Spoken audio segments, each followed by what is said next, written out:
was all. Thank you for inviting me. Though perhaps I was not invited, still you listed it, and so here I am. And it is way too late to take that listing back. So you are stuck. I am Taliesin Peregrinator. And the first tale I believe that I should tell at this party should be something that makes you laugh. For the others shall be tragic and dark, though perhaps also some that will make you laugh. Awanis and the flies. Awanis was a shepherd. And he was a good shepherd. He had a fine flock of sheep. Many sheep. And he tended them well. But this is not about him and his sheep. This is about, well, Awanis was a distant relative, a very distant relative of the Sultan. Actually, it should be said the other way around. The Sultan was a distant relative. Maybe no, the first way was right. I get lost. But, so, it was that this day, the Sultan woke up after a most pleasant and upsetting dream. It was pleasant because he dreamed of gold, sapphires, diamonds, and rubies. That was pleasant. The sad part, the upsetting part, is he dreamed that they were hidden within Awanis' house, and that they should be given to him, or at least a large portion of them, and at this point, all of them. And so he commanded his guards to go to Awanis' house and to find the gold, the sapphires, the rubies, the diamonds, and anything else that they could, and bring it back to him. Now, Awanis, having tended his sheep all day, was slowly wandering home. Still, no cares in the world. It was a good day.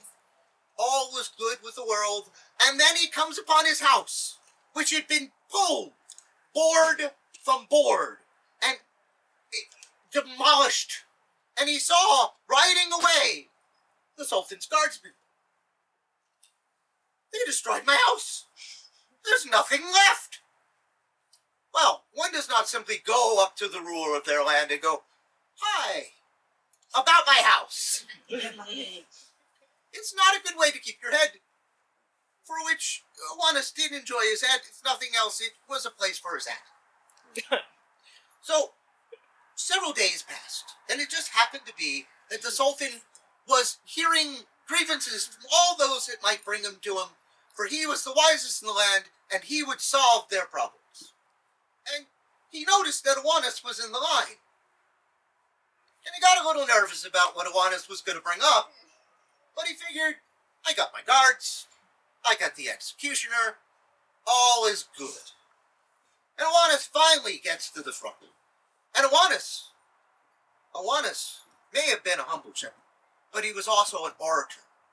And he launched into a soliloquy about the dastardly destruction, how awful this had been brought upon him, how his family home, which had been by his grandfather's grandfather, had been added onto by his grandfather and his grandfather and his father and his uncle and his brothers, and all that this house that had been in their generations for decades on centuries had been destroyed. And he demanded justice, and nothing, and the crowd was with him. They were chanting, "Justice, justice." Nothing would pay back the villains except death. Death! Now, the Sultan, again, feeling still confident about the guards, but maybe a little less confident, lots of people chanting death, was getting a little nervous. And he went, "Who are you wanting death for?" "The flies! The flies destroyed my house." "Excuse me?" "Yes, flies. I came back to my house. Buzzing all around it were flies. They obviously destroyed my house. I wish now your permission to kill all the flies." "Awanis, you do not need my permission to kill the flies." "Oh, but most gracious of all sons of Allah, perhaps some might object to me killing the flies." PETA existed always. "Some might object that if I should kill the flies, I ask of you now to give me a proclamation that gives me permission to kill the flies wherever they may land. Wherever they land, that I may kill flies." The Sultan said, "Well, it's not costing me any money. It's going to kill some flies." Okay. So let it be written, so let it be done. He got his proclamation, and he left. Now, many weeks had passed, and the Sultan had started to hear stories filtering up to him about Awanis and his 20-pound wooden mallet. And the terror that it wrought as people would hear, "Aha, you fiend, die!" only to have it come crashing down upon their back. The pottery merchant walked in fear. The crystal shop closed. Don't even ask me what happened to the china shop. But a bowl would have been a kindness. And none could do anything, for he had a proclamation from the Sultan. No guard could arrest him. No charge could be brought against him for monetary debt. Nothing. He had a proclamation giving him permission to kill the flies wherever they did land. Now again, the Sultan, what harm did this cause him? None at all.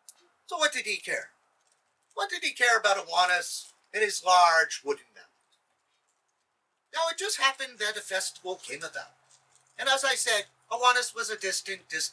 Okay, he was a faraway relative. But not so far away that he wouldn't get an invite. He wasn't at the high table. He wasn't at the low table, the middle table. Okay, he was next to the kitchen.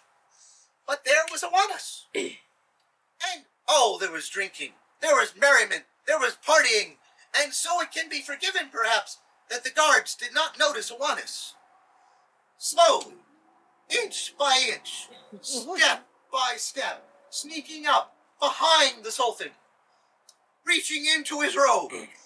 I shouldn't have to tell you what he was reaching in for, but I will anyway, for the 20-pound wooden mallet, reaching it up above his head, bringing it down upon the Sultan's back, saying, "Aha, you villains, die!" This sobered up the guards. The Sultan spit out a piece of food that went the length of the feast stall, hit a visiting Venetian in the eye, causing him to go blind. Needless to say, the guards were about to execute Awanis on the spot, but he pulled out the proclamation, and that is law. So they could not kill him. They knew they were in trouble, though, and the Sultan was like, "Awanis, remind me why you're upset with the flies." "Well, they destroyed my house, Your Majesty, and they must pay for that. Awanis, I am of mood to pardon the flies, and as compensation to you, I shall have a new, better house built for you. A beautiful house with many rooms. But I am pardoning the flies. Give me the mallet." And so it is that Awanis got a new house. He harms ne'er a fly to this day. And he tends his sheep. And that is the story of Awanis and the flies.